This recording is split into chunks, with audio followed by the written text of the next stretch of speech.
The glow of the on-air sign was the only thing illuminating the small radio booth. Dave Monroe leaned into the microphone, his voice smooth yet slightly tired. He'd been the night host at WHDX 104.3, a local station in the small town of Millhaven, for the past 6 years. All right, folks, it's 2:13 a.m. You're tuned into the Nightline Hour, where it's just you, me, and the quiet hum of the town asleep. Let's take another request. Lines are open. He sipped his coffee, the bitter taste doing little to wake him. It was a typical night, the kind that blurred into every other. Old tunes, a few callers, and an empty station. Then it happened. Through his headset, a sharp burst of static interrupted the silence. Dave frowned and tapped the side of the headphones, thinking it was a loose connection. Great, more equipment issues, he muttered to himself. But then the static shifted. Beneath the white noise, a faint voice emerged, like someone whispering from a great distance. Dave, he froze. The voice wasn't just faint, it was eerily familiar. It dragged his name out in a long, slow rasp, distorted by the static. Dave sat up straight, his pulse quickening. Hello? This is WHDX 104.3. Who's calling? His voice wavered slightly, but he maintained his professional tone. No response. Only static. And then laughter. A faint, chilling chuckle, layered with something unnatural, like several voices overlapping at once. The hair on the back of Dave's neck stood on end. The lights in the booth flickered. He turned toward the window, separating him from the soundproof hallway. The station was empty. It always was this late. All right, he said into the mic, forcing a grin he hoped came through in his voice. Looks like someone's got a good sense of humor tonight. Whoever this is, you've had your fun. The laughter stopped abruptly. For a moment, there was nothing but silence. Then the voice returned, low and deliberate. They're in the woods, Dave. Come find us before we come for you. The line went dead, and the studio fell into an oppressive quiet. Dave sat there, his hand frozen on the mic switch, staring at the control panel as though it might explain what had just happened. Dave's heart raced as he pulled off his headphones, their sudden absence making the silence in the booth even heavier. He glanced around, half expecting someone to burst in, laughing about their creepy prank. But the station was still empty, the faint hum of the fluorescent lights his only company. All right, he muttered, trying to steady his breath. Just some late-night joker messing around with the frequency. Happens all the time. But deep down, he knew it wasn't that simple. The voice had known his name. His gaze drifted to the window overlooking the parking lot. It was pitch black outside, the sodium streetlight casting a weak glow over his beat-up sedan. Beyond it stretched the dark silhouette of Millhaven Forest, a vast expanse of dense trees and shifting shadows. Dave's fingers hovered over the phone, considering calling the station manager or even the cops. But what would he say? That a voice on the radio told him to come to the woods? They'd laugh him out of the room. Shaking his head, he returned to the mic. Well, folks, he said, his voice a shade shakier than before. Looks like the Nightline Hour is getting a little weird tonight. But hey, what's life without a bit of mystery? He tried to transition back into his usual routine, playing a soft rock track and taking a few calls from the night owls who populated Millhaven's airwaves. Most were the usual suspects. Edna from Ridge Street complaining about her neighbor's dog, and Tommy, the teenage insomniac, requesting another Metallica song. But at 3:03 a.m., as he was queuing up a track, the static returned. Not again, he muttered, leaning closer to the equipment. His fingers danced over the dials, trying to isolate the interference. Through the hiss, the voice returned, sharper this time, like it was coming from right inside the booth. Did you forget us, Dave? We didn't forget you. Dave's blood ran cold. The voice was different now, deeper, layered, like multiple people speaking in unison. But worse than that, it knew something about him, something buried deep. He grabbed the mic. All right, whoever's doing this, you've got my attention. What do you want? Static swallowed the line for a moment, and then the voice came back. This time it sounded almost pleading. They're waiting, all of them, in the circle. The circle? Dave repeated, his stomach tightening. Yes, the voice hissed. Where you left them? Where it begins. Suddenly, the studio lights flickered violently.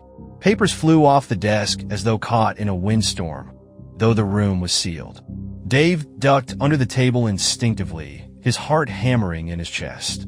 And then it stopped.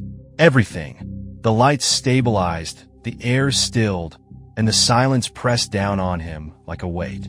Cautiously, Dave straightened and peeked over the edge of the desk. The studio looked normal again, apart from the mess of scattered papers.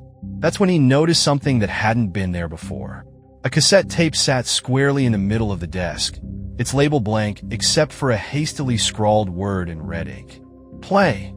Dave stared at the cassette, its presence impossible to explain. He hadn't used tapes in years.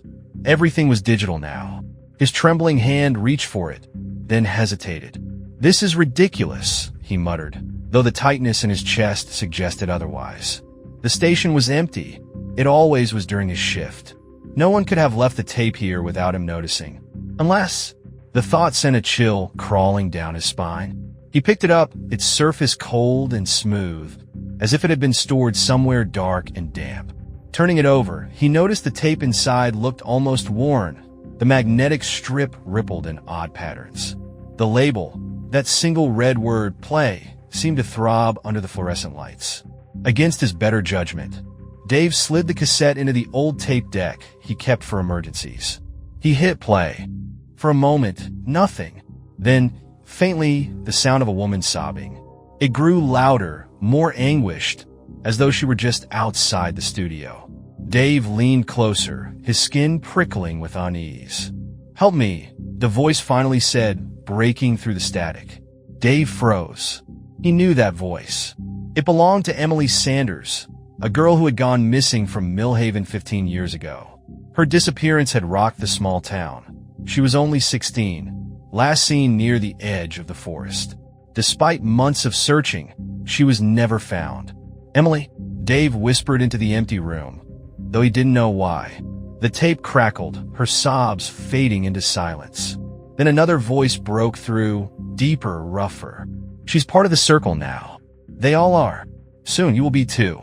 The sound warped it to a high-pitched whine, forcing Dave to rip off his headphones. The lights in the studio flickered again, plunging the room in a burst of shadow and pale, buzzing fluorescence. Suddenly, the tape player stopped.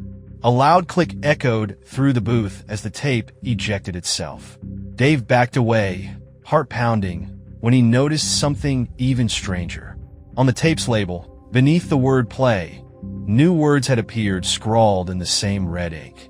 Go to the forest. No way, Dave muttered, his voice barely audible.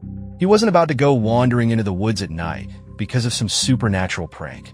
Then his phone buzzed on the desk, startling him. A new text message lit up the screen. It was from an unknown number. Stop ignoring them, Dave. They're calling for you. The phone buzzed again and again until it vibrated violently across the desk. Each new message was the same. Go to the forest. Go to the forest. Go to the forest. Dave stared in disbelief. He hadn't felt this kind of fear since he was a kid, scared of monsters in his closet. But this wasn't childhood paranoia. This was real. A faint thumping sound broke through his spiraling thoughts. It came from the hallway outside the booth. Someone or something was knocking.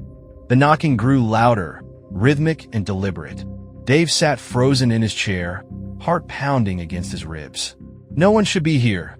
The station was locked up tight after hours. He glanced at the door to the hallway. The frosted glass pane revealed only shifting shadows beyond. Knock! Knock! Knock! Who's there? Dave called out, his voice cracking. The knocking stopped.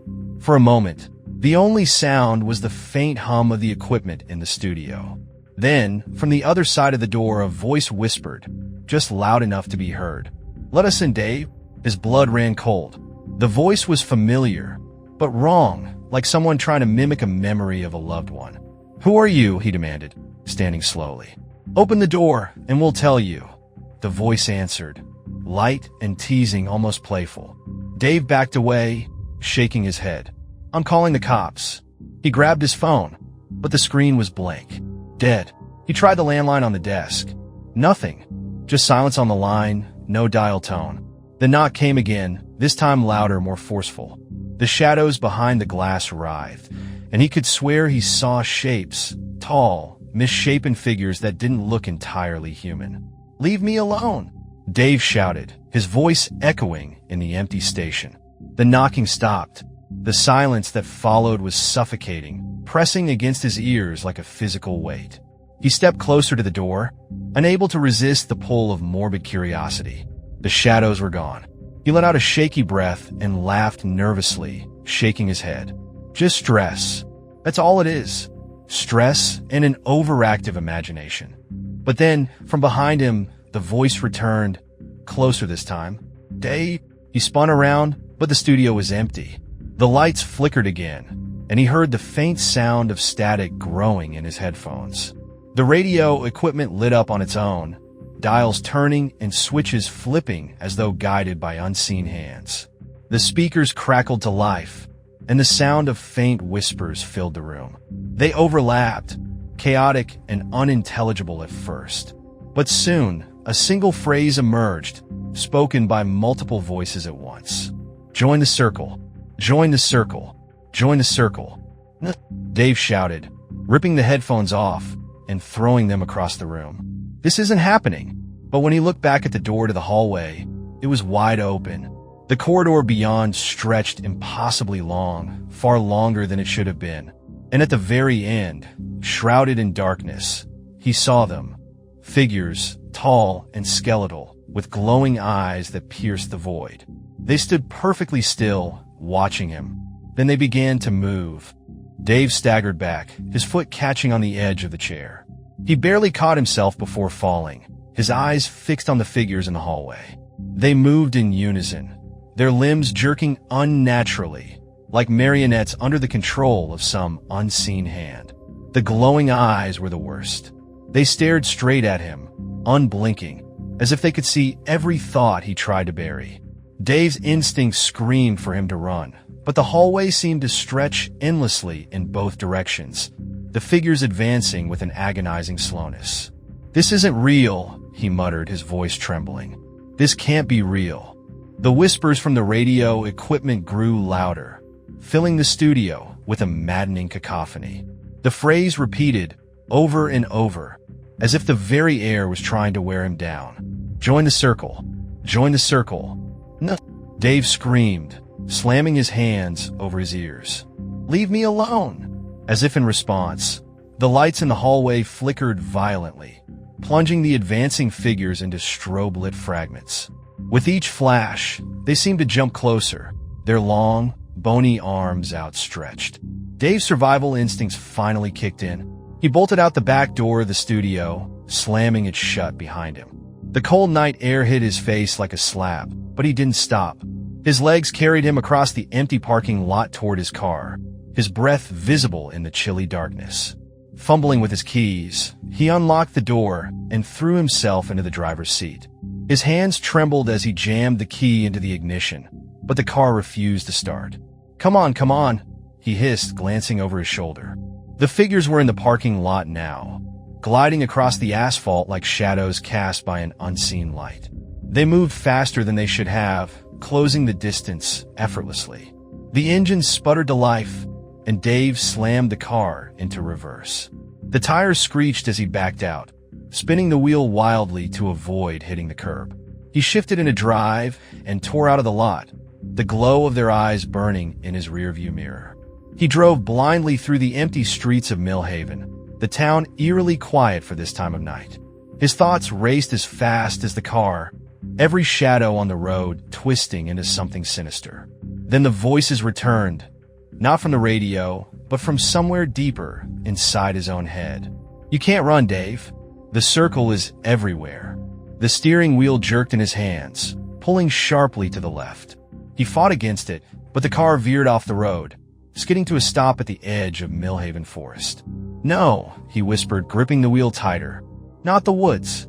The whispers grew louder, more insistent.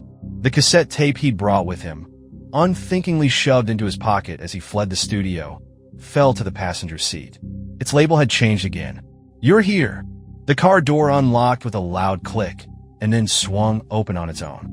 The door creaked open, revealing the dark expanse of Millhaven Forest. The trees loomed like jagged teeth, their branches clawing at the night sky. Cold air poured into the car, carrying the faint scent of earth and decay. Dave sat frozen, gripping the steering wheel like it was a lifeline. Every instinct screamed at him to slam the door and drive as far away as he could. But deep down, he knew it wouldn't matter. The whispers returned, louder now, echoing from the depths of the woods and the recesses of his mind. "You're here. Come to the circle." The forest seemed alive, shifting and pulsing with an unnatural rhythm, as if the very ground were breathing. He turned his gaze to the cassette tape on the passenger seat. The red ink on its label glistened like fresh blood.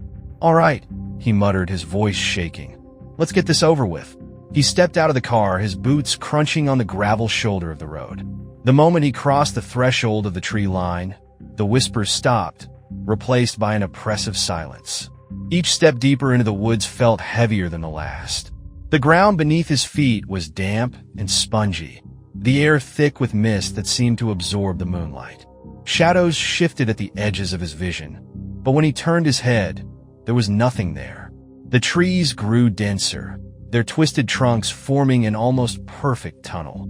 At the end of the path, faintly glowing in the darkness, was the circle. It was a clearing, ringed by impossibly tall trees that seemed to bow inward, their branches weaving together to form a dome of shadow. In the center, a ring of stones surrounded a patch of bare earth. Strange symbols were carved into the stones, glowing faintly with an eerie blue light. Dave's breath hitched as he stepped closer. The ground inside the circle wasn't just bare. It was scorched, the earth blackened and cracked as though burned from within. Then he saw them. Figures stood at the edges of the clearing, just outside the circle of stones. Their forms were indistinct, like shadows struggling to maintain shape. They had no faces, only the faint glow of their eyes. One by one, they began to speak. Their voices were layered, each word spoken by dozens of tones at once. "Welcome, Dave. You've returned to us." "Returned?" he stammered, his voice barely audible. "What do you mean?" "You've always been part of the circle," they said in unison. "You left, but you cannot escape what you are." Dave shook his head violently. "No, I don't know what you're talking about. I'm not part of anything." The figures stepped closer, their forms growing sharper. One of them stretched out a long, skeletal arm, pointing at him. "You called them," the figure hissed. "The missing, the lost. Do you not remember the names, the faces?" The whispers returned, rising to a deafening chorus. In his mind, Dave saw flashes of faces he didn't recognize but somehow knew. A young boy with hollow eyes, a woman in a tattered dress, an old man with gnarled hands. And Emily. Always Emily. "You," Dave gasped, clutching his head. "You're the voices. You're them." "We are you," they replied. "We are the circle, and now you will complete it." The clearing seemed to tilt, the world warping around him. Dave stumbled, his vision swimming. The glowing stones pulsed with light, and the figures began to chant, their words rising in an unintelligible hymn. The earth beneath the circle cracked open, revealing a void that swallowed the light. And from that darkness, something began to rise. From the gaping void in the center of the circle, a terrible shape began to emerge. At first, it was indistinct, a mass of shifting blackness, darker than the surrounding night. But as it rose, it took form, a towering, skeletal figure cloaked in writhing shadows. Its limbs were impossibly long, its fingers ending in claw-like tips. Its head was a featureless void, save for two glowing, violet eyes that burned with an otherworldly intensity. The eyes locked onto Dave, freezing him in place as if the air around him had turned to ice. The chanting of the shadowy figures grew louder, echoing in perfect unison. The circle is whole. The circle is one. The circle is eternal. Dave's knees buckled as the entity turned its attention fully toward him. The weight of its gaze pressed down on his chest, stealing the breath from his lungs.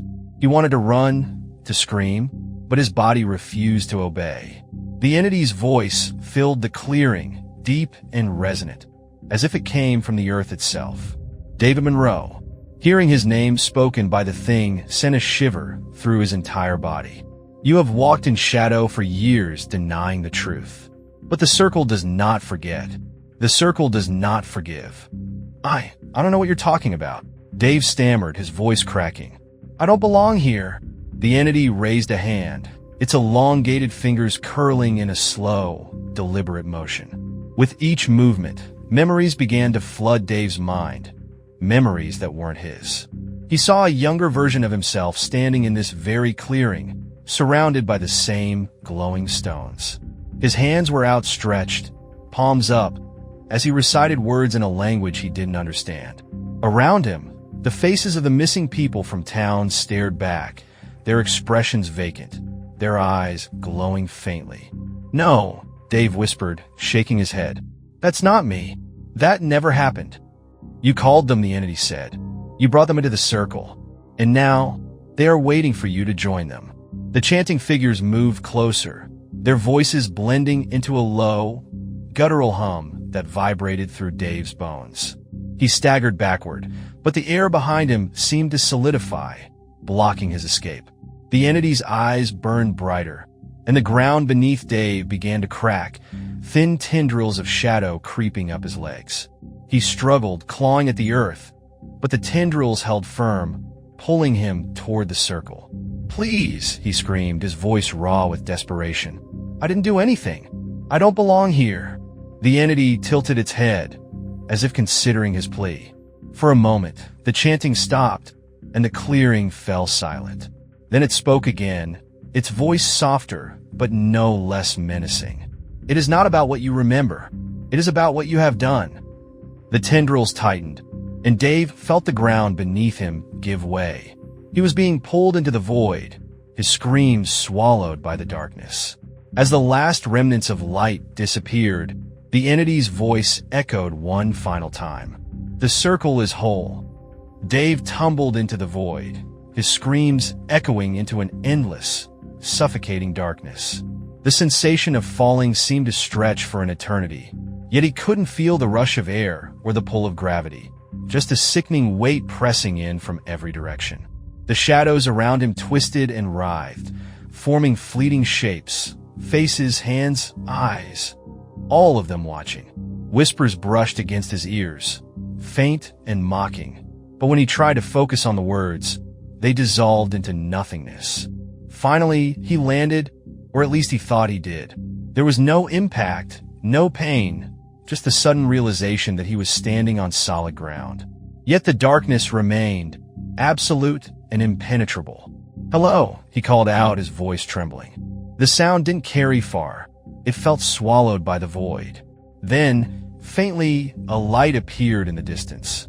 It was small and flickering, like the flame of a candle struggling to stay alive. Against every instinct screaming at him to stay put, Dave began to move toward it. The ground beneath his feet was cold and uneven, like jagged stone.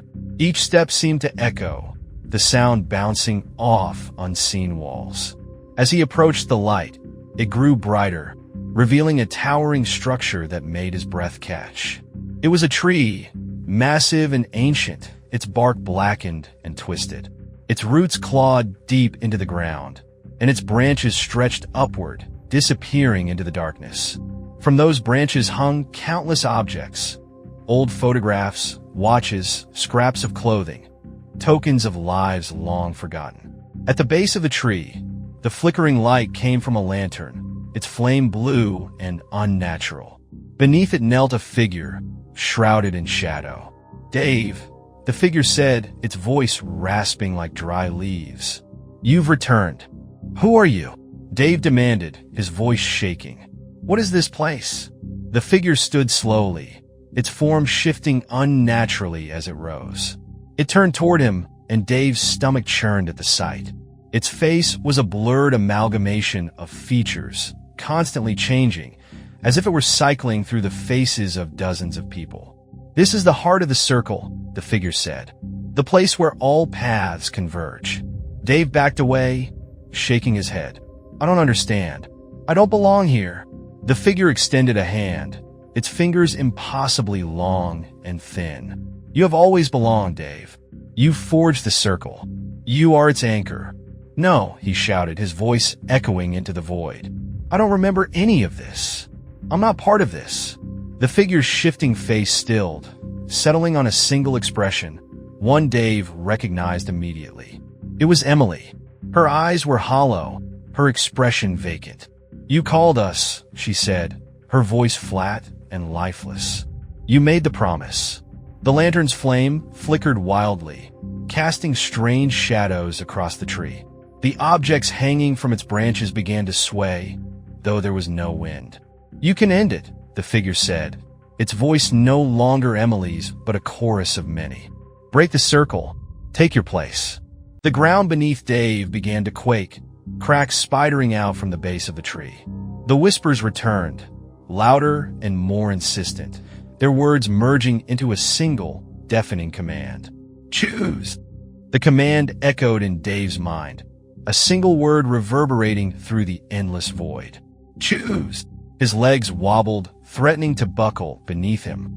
The shifting figure stepped closer, its outstretched hand glowing faintly, its face still that of Emily Sanders. "You don't have much time," the figure said, its voice an eerie blend of sorrow and urgency. "The circle cannot remain incomplete. It needs balance. It needs you." "What does that even mean?" Dave shouted, his voice cracking under the weight of fear and confusion. "Why me? I don't understand any of this." The lantern's blue flame flared, and the ancient tree creaked as its branches writhed like serpents. Objects hung from them, tokens of lives long gone, began to shake violently. "The circle was forged by your hands," the figure said, its voice a chorus of overlapping tones. "You bound us to this place, and now you must unbind us, or take your place among us." Dave's mind raced. Images and fragments of memories flashed before him, each one sharp and vivid, yet alien. He saw himself in this very clearing, years ago, surrounded by the faces of those who had vanished. Emily, the old man, the boy. He was chanting words he didn't understand, his hands pressed to the ground. The figure stepped closer, its voice softened, becoming almost kind. "There is no escaping the circle. The only way out is through." "What happens if I break it?" Dave asked, his voice barely audible. "Freedom," the figure replied. "For them. For you. But it will come at a cost." Dave clenched his fists, his knuckles white. "And if I don't?" The shadows around the tree seemed to deepen, and the whispers grew louder. The figure tilted its head, its face morphing once again. This time, it wasn't Emily. It was his own face staring back at him. "Then you will remain," it said, its tone icy. "You will become one of us, bound to the circle for eternity." The cracks in the ground widened, glowing faintly with a sickly red light. The tendrils of shadow that had pulled him into the void began to stir, writhing like living things. The lantern's flame flickered violently, and the figure gestured toward it. "To break the circle, extinguish the flame," it said. "But be warned, what lies beyond may not be kind to you." Dave looked at the lantern, its eerie blue light casting jagged shadows across the clearing. The weight of the decision pressed down on him, his thoughts spiraling. If he extinguished the flame, he might free the voices, free himself. But at what cost? And what would happen to him afterward? If he refused, he would become part of this nightmare, trapped in the circle forever. The chanting grew louder, the figures at the edges of the clearing swaying as they repeated the words in unison. "Choose! Choose! Choose!" Dave took a shaky step toward the lantern, his heart pounding like a drum. The flame seemed to beckon him, daring him to act. His hand hovered over it, trembling. Dave stared into the flickering blue flame, his hand trembling as it hovered above the lantern. The chanting figures surrounding him swayed in unison, their guttural voices pounding in his ears. "Choose! Choose! Choose!" His mind raced. If extinguishing the flame freed them, what did that mean for him? Could he truly escape this nightmare? Or would breaking the circle unleash something far worse? He clenched his teeth and made his choice. With a sharp inhale, Dave plunged his hand into the lantern. The flame flared violently, engulfing his arm in icy blue fire. He screamed as the cold burned deeper than any heat ever could. The ground beneath him shook, and the ancient tree groaned as its branches writhed in agony. The chanting stopped. The figures fell silent, their glowing eyes fixed on the flame as it sputtered and dimmed. Finally, the light vanished. Darkness consumed the clearing. For a moment, there was nothing, no sound, no movement, no sense of time or space. Then, a deafening roar shattered the silence. The ground split apart, a chasm opening beneath the tree, swallowing its roots and the cursed objects that hung from its branches. The figures around Dave crumbled like ash, their forms dissolving into the void. And then the voices began. Screams, countless, overlapping screams filled the air, rising in a terrible crescendo. Dave dropped to his knees, clutching his head, but the sound was everywhere, reverberating in his skull. "You have freed us," the voices howled, their tones shifting between joy and fury. "You have broken the circle." The chasm widened, and from its depths came a brilliant, blinding light. It surged upward, swallowing the clearing, swallowing Dave. He woke with a start, gasping for air. The first thing he noticed was the sound of birds, the gentle rustle of leaves in the wind. He was lying on soft grass, the smell of earth and pine filling his senses. Dave sat up, blinking against the morning sunlight. The forest was calm and serene, the horrors of the night seemingly erased. But something was wrong. The world felt thin, the colors were muted, the sounds distant. He stood and looked around, his heart sinking as he realized the truth. The clearing was gone. The tree was gone. The stones, the figures, the flame, all gone. But so was the road, the town, the world he had known. He wandered the forest for what felt like hours, calling out for help, but his voice carried no weight, as if the air itself refused to hold it. Finally, he came to a small stream. He knelt to drink, but when he saw his reflection, his blood ran cold. It wasn't his face staring back. It was a shadow, faint and indistinct, with two glowing eyes that burned like violet flames. He stumbled back, his breath hitching. In the distance, faint whispers began to echo, calling his name. He had broken the circle, but in doing so, he had taken its place. And now, Dave's voice can sometimes be heard on the radio during the dead of night, calling out through the static. Join the circle.